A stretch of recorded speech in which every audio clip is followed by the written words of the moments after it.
He wanted to be a hero, yet he has turned into an accused murderer. This 20-year-old man from Maine showed up in a courtroom this week after a bizarre plot to kidnap his 15-year-old crush and then miraculously come to her rescue.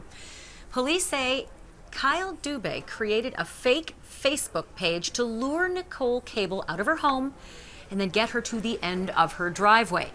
They say that that's where he was lying in wait, wearing a ski mask, that he allegedly grabbed her, duct taped her face, and then threw her into the back of his dad's pickup truck. The last time her mom saw her was when she was heading out the door. In an affidavit that's just been released, the witnesses say he admitted to his plan to kidnap her and then play that hero in her rescue. The trouble is Nicole died in the back of that pickup truck. And now the big question is, does it even matter if Dubé didn't mean to kill Nicole Cable? Does it matter if he meant no harm?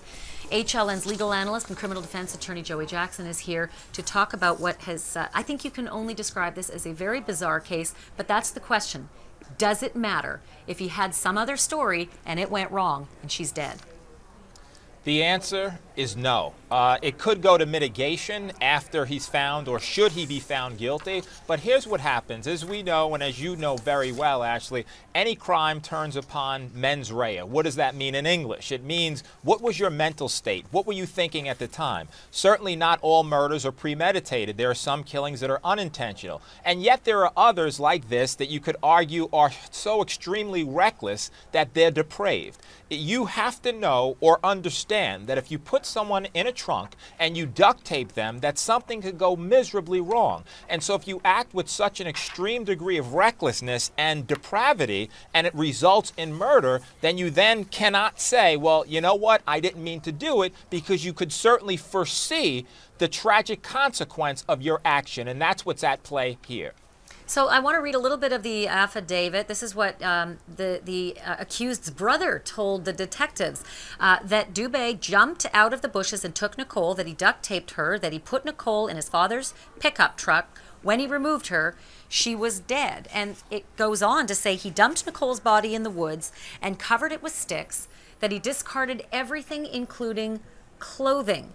Apparently, he then drove to a girlfriend's house, according to the brother. Now, the cause of death for this young woman is still being determined. But again, I got to ask you, isn't there a huge difference between, say, a man in Cleveland who allegedly captures 3 young girls and keeps them for decades, and a guy like this who allegedly planned to do something that was far less damaging and dangerous and deadly than it turned out to be? I think, isn't that the difference between first and second degree and manslaughter?